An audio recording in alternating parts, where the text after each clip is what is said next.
n'est pas Canaan, n'est-ce pas, tel qu'on nous l'a présenté dans la Bible, où coule le lait et où coule le miel. La vie, c'est aussi la combinaison, n'est-ce pas, de l'amertume et du sucré. Si nous voulons comprendre le sens de la vie, il faut combiner, n'est-ce pas, la dualité de l'existence. Je travaille avec les slings, mon frère, merci. Si tu veux comprendre le sens de l'existence, il faut que tu apprennes à combiner. Frères et sœurs, je parle avec le cœur en quelques minutes. Il faut que tu apprennes à combiner, n'est-ce pas, l'obscurité et les ténèbres. Dieu a dit dans Deutéronome que je mis devant toi la vie et la mort. Il était en train d'exprimer ou de montrer à l'homme que le monde est dualiste. Et si nous pouvons pour un temps sourire, il faut qu'en tant qu'être humain, qu'on sache qu'il vient ou il va un temps où nous allons, n'est-ce pas, pleurer. Et hier, un frère me disait que tous ceux qui ont les yeux, donc les yeux, sachent qu'un jour arrivera où les larmes sortiront. Si tu es bien constitué, il faut que tu comprennes que si tu as eu un temps de délice, si tu as eu un temps où tu te réjouissais, si tu as eu un temps où tu étais acclamé, si tu as eu un temps où le monde entier s'inclinait devant toi, il faut que tu comprennes, frères et sœurs, même si le temps amer ne dure pas longtemps, néanmoins, il viendra un temps où les larmes vont couler.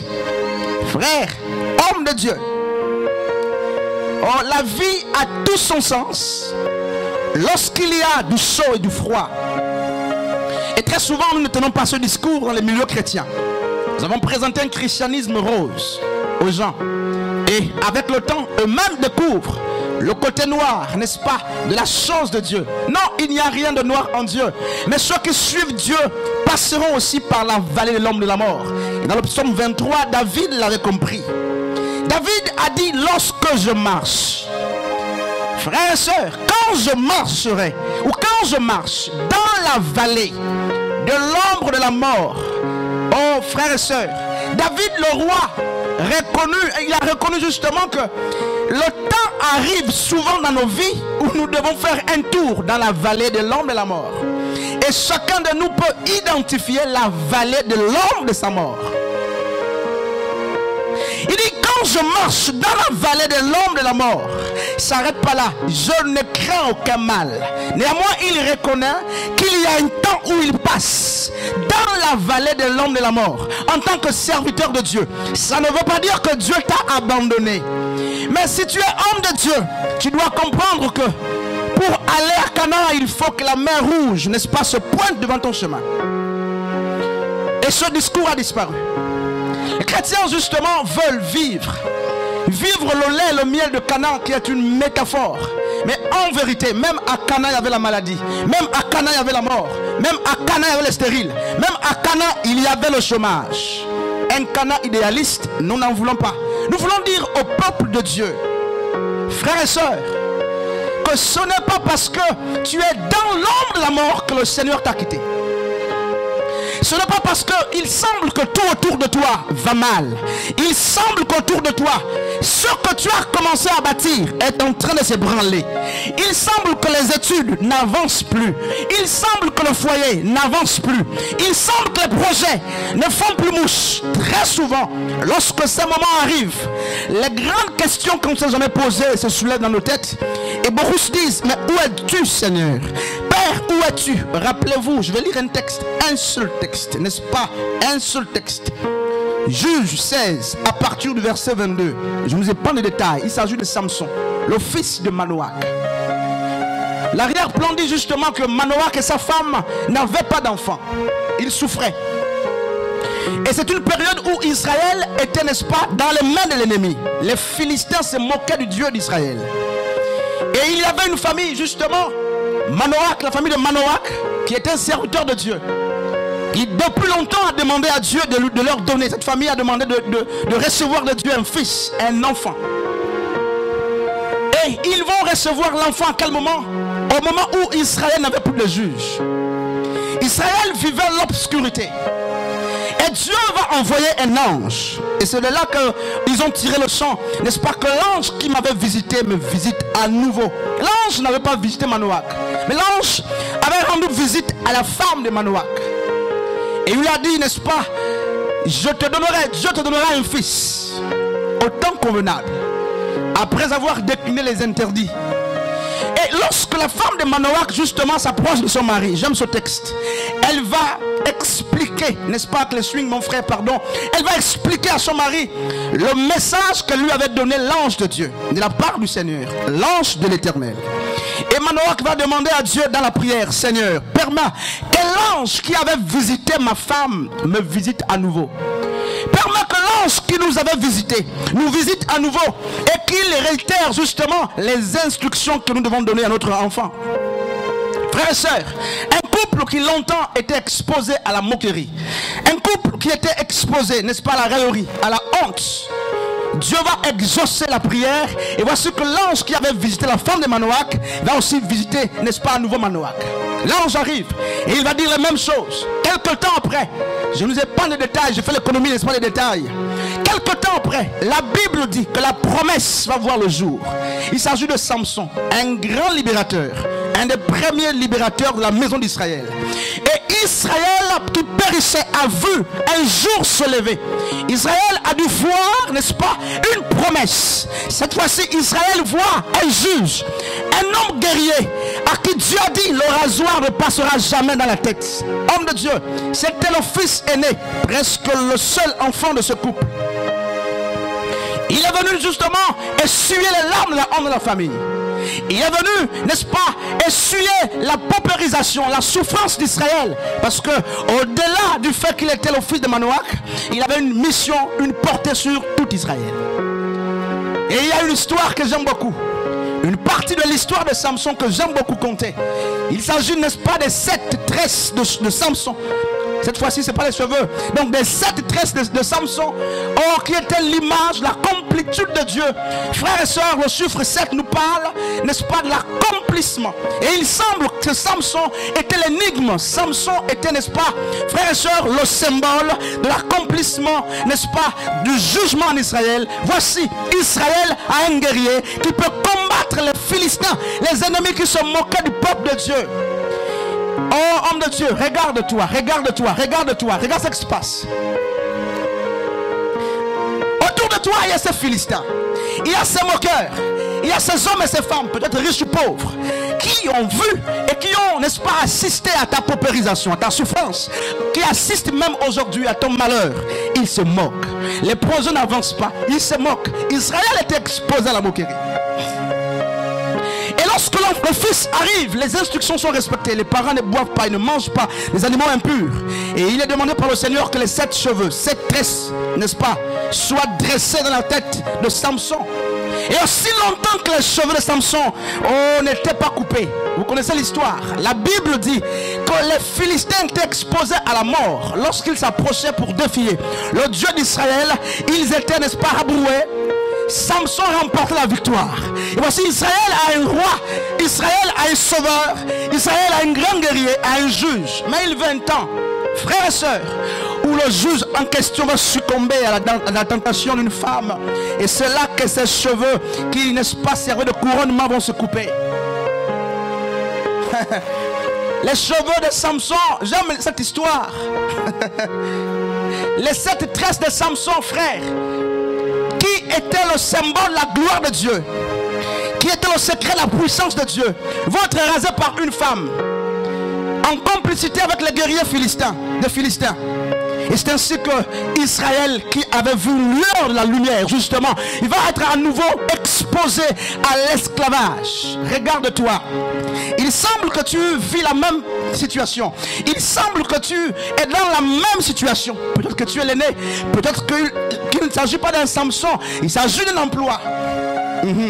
Il s'agit peut-être d'une fonction, d'une responsabilité, d'un poste. Il s'agit d'une faveur, d'une promotion que tu as eu mais que tu viens de perdre, que tu as perdu, que tu vas peut-être perdre. Les cheveux ont été coupés et Samson est tombé dans la moquerie. Et les hommes pouvaient se lever et accuser Samson. Il a péché. Oui, il avait péché. Les hommes se levaient, frères et sœurs, pour insulter à nouveau Israël, qui hier a vu le soleil se lever dans sa vie. Et autour de nous, il y a ces Philistins qui assistent. qui se moquent de nous. Il y a ces Philistins qui se moquent de nous, des ministères. Oh, mais cette femme prie depuis, il n'y a rien qui avance. Cet homme prie depuis, mais sa vie ne change pas. Mais tu pries depuis, le travail tu l'as perdu, tu ne l'as pas. Pas d'enfant, pas d'exploit. Et beaucoup de questions se posent. Les Philistins sont en train de se moquer. Et la Bible dit justement, au chapitre 16, n'est-ce pas, au verset 21 à 22. Je vais terminer, frère. Que Samson était cloué, mis au poteau, attaché. Pendant que les hommes se moquaient, se réunissaient pour se moquer de Samson. Mais où est passé ton ministère? Où est passé ton ministère, ton onction, ton feu? N'est-ce pas, parce qu'il était chauve maintenant. Enfin, il n'y avait plus rien sur la tête. La gloire, les cheveux, c'est la gloire de Dieu, c'est la puissance de Dieu. Et la chevelure a été coupée. Et beaucoup parmi nous justement ont perdu cette gloire-là. Beaucoup ont perdu cette chevelure. À cause de quoi? Peut-être que tu as fléchi. Peut-être qu'il y a eu, n'est-ce pas, quelque chose qui est rentré. Mais tu as perdu les cheveux. Ce qui faisait ta fierté, ta gloire, ta force, tu l'as perdu. Et autour de toi, les acclamations se sont transformées en moquerie. Frères et sœurs, la joie s'est transformée en larmes et en détresse. Le sourire s'est éteint de ton visage. Il semble que l'obscurité t'a gagné. Pourquoi? La chevelure a été coupée. Je vais dire à quelqu'un, n'est-ce pas, aujourd'hui, avant de finir, que l'énigme de Samson, très riche en enseignement, nous dit, homme et femme de Dieu, que Samson était un enfant consacré depuis le ventre de sa mère comme Jérémie. Donc c'était un eunuque. Pas un homme que les hommes ont fabriqué. Pas un homme que l'église a fabriqué. Ce n'était pas un apôtre envoyé par l'église. Un homme mis à part par Dieu lui-même. Il y a trois types d'hommes. Ceux qui s'improvisent, ceux qui sont mis à part par les hommes. Il y a aussi les eunuques que Dieu a préparés depuis son ventre. Et Samson fait partie des hommes qu'il a préparés. Dieu a préparé depuis son ventre. Et tout homme que Dieu a préparé depuis le ventre est comme une plante plantée, n'est-ce pas, auprès d'un courant d'eau. Même si vous coupez, hommes et femmes de Dieu, frères et sœurs, parce que la plante se trouve près d'un courant d'eau, quel que soit les mandements, quel que soit ce que les hommes feront, elle pousse. Et il a dit, frères et sœurs, alors que les larmes couvraient le visage de Samson, oh, je crois que dans son cœur, il a parlé comme Moïse dans Exode chapitre 38 à partir du verset 18. Seigneur, fais-moi voir ta gloire. Ce chant passait et Dieu me parlait dans le cœur. Il faut que quelqu'un, n'est-ce pas, dise à Dieu, fais-moi voir ta gloire. Moïse avait déjà vu Dieu à l'œuvre, mais ce jour-là il va désirer plus. Père, fais-moi voir. Lorsque tu ne parles plus ce langage, ce que tu es devenu autosuffisant et tu as fait de Dieu ton serviteur ou Dieu est devenu à ton image, nous voulons, n'est-ce pas, parler le même langage que Moïse. Père, fais-moi voir ta gloire. Alors que le monde autour de moi se moque de moi, alors que les pasteurs se moquent, la famille se moque, les amis se moquent, les collègues se moquent. Non, non, non, Père, je ne réponds pas aux insultes, je ne réponds pas à la moquerie, mais je m'adresse à Dieu et je lui dis, Père, fais-moi voir ta gloire. Les Philistins se moquaient d'Israël et se moquaient en particulier de Samson, mais dans son cœur, il murmurait et il disait, Père, fais-moi voir ta gloire. Seigneur, fais-moi voir ta gloire. Et les Philistins étaient devant. Personne n'est mort. Il arrive que Dieu permette, n'est-ce pas, que les gens se moquent devant toi, de toi devant toi. Dieu facilite cette moquerie. Mais sache, homme de Dieu, femme de Dieu, que les mêmes qui se moquent, Dieu permet qu'ils soient en vie parce qu'ils doivent témoigner du rayonnement de Dieu dans ta vie. Qui est ton Philistin? Et qu'est-ce que tu as perdu? Samson, c'était les cheveux. Et qu'est-ce que tu as perdu? Homme de Dieu, qu'est-ce que tu as perdu? Pendant qu'il se moquait. C'est pourquoi Paul a compris. Paul dit, dans ma faiblesse, c'est là que le Seigneur accomplit, n'est-ce pas, sa puissance. Il ne dit pas que c'est dans ma faiblesse ou dans ma force que Dieu accomplit sa puissance. Il dit, quand je suis faible, c'est-à-dire je n'ai plus de moyens, je n'ai plus de force de prier, je me sens abandonné, aucune voix, c'est là, c'est ce que Dieu attend. Le problème avec nous, c'est que nous ne sommes pas faibles. Le problème avec nous, c'est que personne n'est faible et personne ne veut avouer sa faiblesse devant Dieu. Paul dit, dans ma faiblesse, Dieu accomplit. La puissance de Dieu arrive à sa forme pleine lorsque l'homme dit, Seigneur, je n'en peux plus. Je n'ai plus de force, je suis faible. Prends le relais. Et Samson a dû faire cette prière alors qu'il est enchaîné. Père, fais-moi voir ta gloire. Et la Bible dit, oh frère, je suis en train de finir,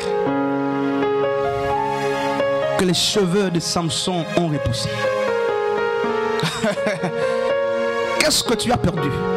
En vérité, c'est le respect, c'est l'honneur, c'est l'emploi, l'autorité, le ministère. En vérité, si tu es loin de Dieu, il y a un temps où les cheveux sont rasés. Mais parce que tu es l'eunuque de Dieu, le temps vient où les cheveux pousseront. De sorte que les hommes qui ont vu ta honte voient également ton élévation. De sorte que les hommes qui ont vu comment tu étais rabaissé voient comment Dieu t'élève. Et la Bible dit que alors que Samson était là, homme de Dieu, pour finir, oh, pardonne-moi ça frère, alors que Samson était là, frère, au mur, cloué, comme toi aujourd'hui, cloué, la famille n'a plus de regard sur toi, plus personne ne compte sur toi. Écoute frère, là, hein, rejeté même par toi-même, tu t'es désavoué. Là c'est pas l'extérieur, tu t'es nié. En fait tout est nié. Je ne réussirai plus. J'ai raté l'opportunité de réussir. Plus jamais ça va arriver. Cet emploi que j'ai perdu, c'était le meilleur pour moi. Je ne suis pas sûr que j'aurai un autre. C'est là, frères et sœurs, alors que les Philistins se moquaient, disaient à Israël, c'est fini, votre guerrier est mort. C'est là que les cheveux de Samson étaient en train de repousser. Je veux dire à quelqu'un, n'est-ce pas, que ce ne sont pas tous les cheveux qu'on pousse, qu'on coupe et qui ne repoussent pas. Ce n'est pas, frères et sœurs, tous les hommes qu'on touche. Pourquoi? Il y a les eunuques de Dieu, les ouins de Dieu, la prunelle de l'œil de Dieu, qu'il ne faut pas toucher. Tu es en train de vivre la vallée de l'homme de la mort. Et je voudrais que pendant que je parle, que tu identifies ta vallée, que tu identifies ce qu'on a coupé en toi et qui aujourd'hui explique ta honte, n'est-ce pas, ta souffrance, et tu sais ce qui te fait mal. Je veux que tu comprennes justement que le Seigneur restaure les choses.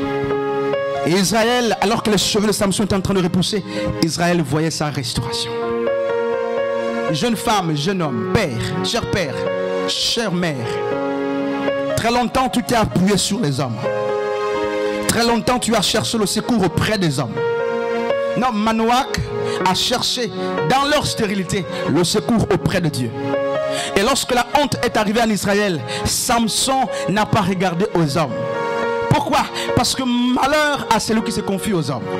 Samson s'est confié à son propriétaire, à son père, à Dieu lui-même. Et c'est là que Dieu a restauré la vie de Samson. Oh frère, je vois le Seigneur faire pousser ce qui était coupé. C'est l'emploi que tu as perdu. Oh frère et soeur, je dis toi qu'un frère il y a quelques jours, et je disais au frère, le mariage est acclamé par les hommes. Le travail est digne et acclamé par les hommes.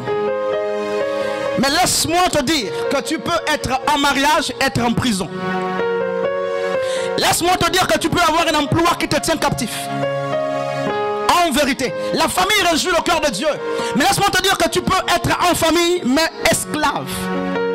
Et lorsque tu perds la famille, les hommes se moqueront et tu auras mal. Oui, ça c'est l'analogie des hommes. Mais si ta famille, n'est-ce pas, est un lien pour toi, je ne dis pas qu'il faut fuir la famille. Si ton emploi, n'est-ce pas, plutôt que de te faire épanouir, te tient captif. Si ton foyer, plutôt que de te faire épanouir, te tient captif. Si ta